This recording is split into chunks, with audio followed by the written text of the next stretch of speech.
Welcome to the Rocklin sub. I'm Dave Houston. You may have seen me at the train shows. My company, Daylight Sales, we have clothed the industry for 22 years, and now in retirement I could play with my railroad all day long. The Rocklin sub was conceived in a very unusual setting. We have a home with a walk-in basement, and it took years and years of searching to find something like this, and allowed me to get all of my trains out of their boxes and out where I can see them and enjoy them. The layout was started in 2007. We had our inaugural run in 2011 in time for the NMRA convention, and it is now in a state of completion with fully operating signals, a CTC program, and room for 12 people to have a time of their life. I was fortunate in finding wonderful people to help me build this railroad.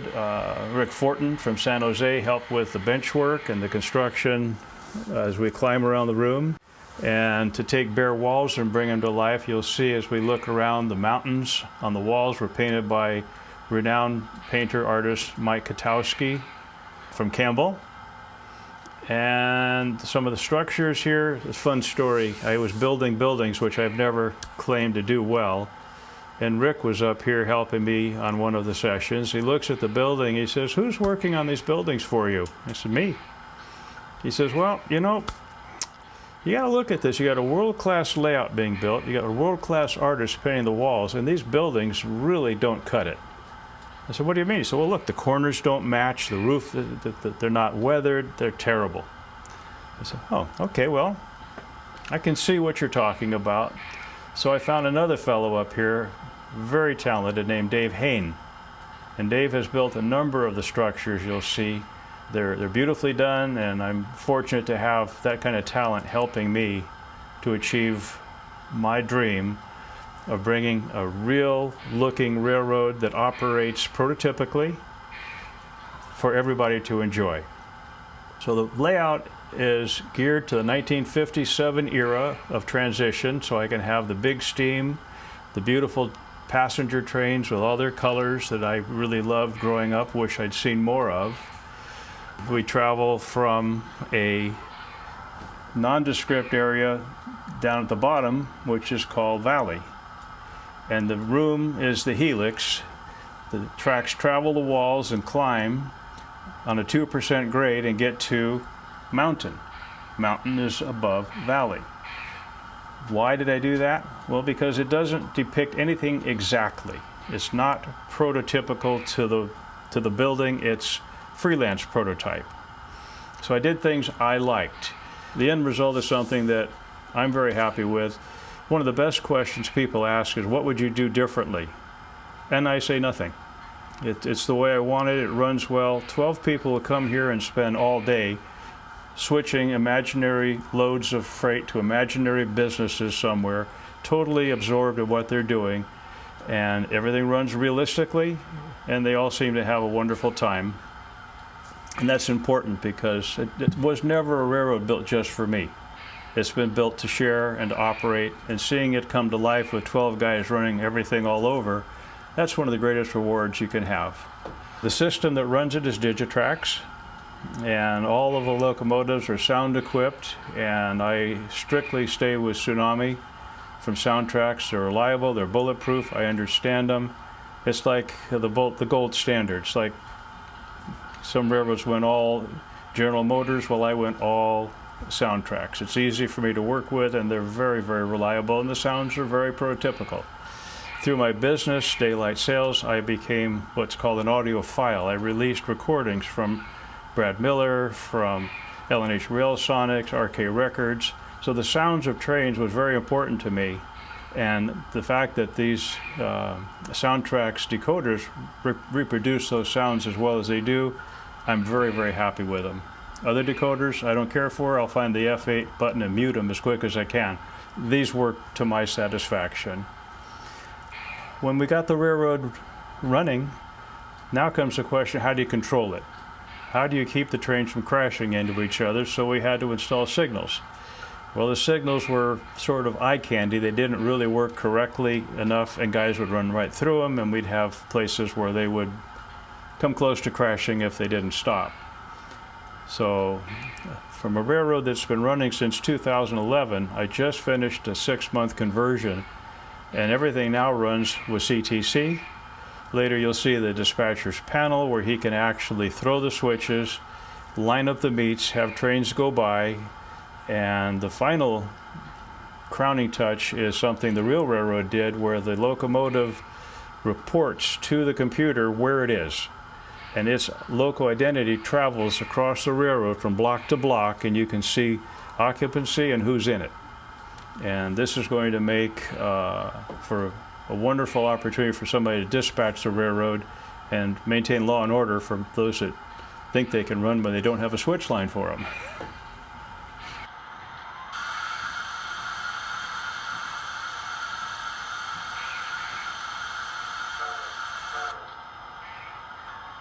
The first train of the day will be the Southern Pacific Coast Daylight. And this is the premier train that the SP ran up the coast from LA to San Francisco. It was on a 9-hour schedule. It had beautiful cars, colors of the sunset and the orange poppies were embodied into the train. Steam-powered daylight locomotive would be on the point with a helper as it headed up the steeper grades, typically out of San Luis Obispo. We're going to follow our train as it goes from the Santa Barbara Depot, and it will climb through Burbank Junction, where as a child I spent time handing up train orders to the Lark and the Owl and freight trains when my mom thought I was at a dance in the Pacific Palisades with girls. No, I was out by the train tower throwing switches and handing up train orders, which was absolutely incredible for a 16-year-old kid. We'll go past Burbank and into Chatsworth. We'll climb up the hills and we'll try to traverse the railroad and climb our way up to the top. And somewhere along the way, we might have a meet with the overnight hotshot Coast Merchandise West, which is the Zipper.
The Coast Daylight is now traveling over the beautiful trestle with the fishermen down below on its way up towards the lovely town of Chatsworth with the scenic rocks and historic Corriganville, where all the Rin Tin Tin and Lassie movies were filmed.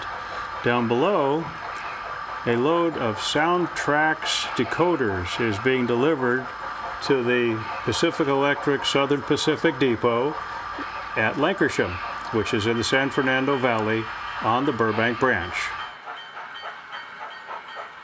Several locations on the railroad feature forced perspective, where I use smaller buildings to make it look further away. You'll see the use of an N-scale barn, and on the rocks climbing the mountains there are Z-scale climbers and even some mountain goats, all making it look further away than it really is.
Hi kids, Daylight Dave here at Dispatch Central on the Rocklin sub. We're looking at our new computer screen that tracks the movement of the train just exactly the way the real railroad did. Our locomotive pulling the daylight is in the Chatsworth block, and you watch carefully and it's going to move in and take detection in the next block, and the engine number is going to come right there and show the dispatcher who's where and what's going on. It just did that. You can see we're in the next block. We're heading on up the hill. The layout is laid out in a straight line schematic, and the dispatcher can see where everything is. He can throw switches, set up meets, and run the railroad. And the daylight's going to be coming by us. Just so the dispatcher doesn't get lonely, the track that we left Chatsworth at goes right by me here, and in just a second, the train's going to show up. Here we go.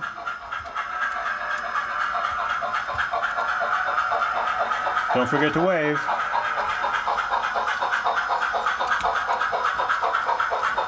These locomotives are beautiful pieces of brass. The Daylight locomotive was my first brass engine that I bought in 1966 at a hobby shop in Burbank, California for $85. It's a West Side locomotive, factory painted. Took me 6 months on layaway to pay for it. And I'm tickled that it still runs on this railroad and is a thing of beauty. Back to the dispatch screen, you notice that the train is out of the Chatsworth block. The detection's gone, the train's moving up. Right now it's between the cities of Chatsworth and Artois. If you're French, it's Artois. But for me, it's Artois, as in our toys. There's a city on I-5 heading above Dunnigan, heading towards Reading, called Our Toys. And I always laugh when I saw that, so I named that one of the cities on the Rocklin sub. Definitely not here, but I thought it was a great play on words, so we're coming into Our Toys with the daylight. And in just a moment, it's going to, in railroad terms, knock down the signal and it'll show detection in the block. And you watch right here. There we go. We just took the block, took occupancy. The train is still back in the previous block. And as it moves up, that'll disappear. The train's going to transition on into the next block. So we have realistic dispatching that makes just another element of this railroad so much fun. We're standing at the town of Artois, and the daylight is coming in for a station stop and take on water. He's just finished climbing out of Chatsworth, and steam engines would boil through 20,000 gallons of water about every 30 minutes, depending on how hard they were working. It's a 12-car train today. We've got 2 locomotives on the point. They're going to take on water before they head on up into the Cascades. And yeah, this daylight goes in the Cascades because it's the way it is.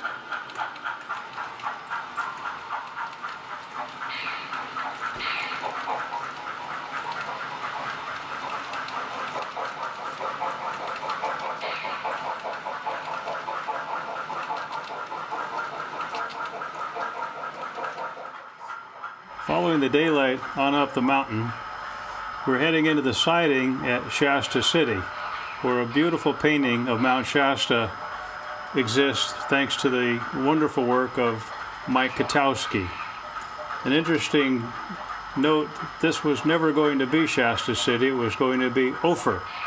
The wonderful town of Ophir by Auburn that I always thought was kind of funny. Went to work one day and came back after Mike had painted, and all of a sudden we had a volcano in Ophir. So Ophir became Shasta City. So the daylight's going to pull into the siding and make a station stop at a beautiful SP depot. And coming down the hill will be the overnight hotshot train known as a zipper.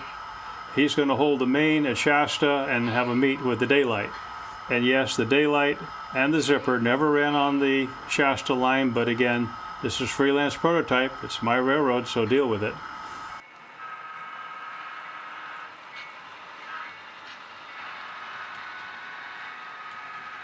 One of the things I wanted to do when the layout was being designed was to allow for wide aisles. The aisles in the Rocklin sub are 5 feet wide, which allows plenty of people without running into each other as we follow our trains. Featured on the Rocklin sub are Southern Pacific locomotives and trains, but also visitors from Santa Fe, UP, and Western Pacific passenger trains make an appearance from time to time.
Well, folks, I hope you've enjoyed seeing the Rocklin sub. It's been a labor of love to bring this to a point where you've been able to see it. We're only 10 years since we really got this thing running. There are wonderful scenes all over. We've tried to make it look as real as we could. I hope you've enjoyed it. Thank you very much.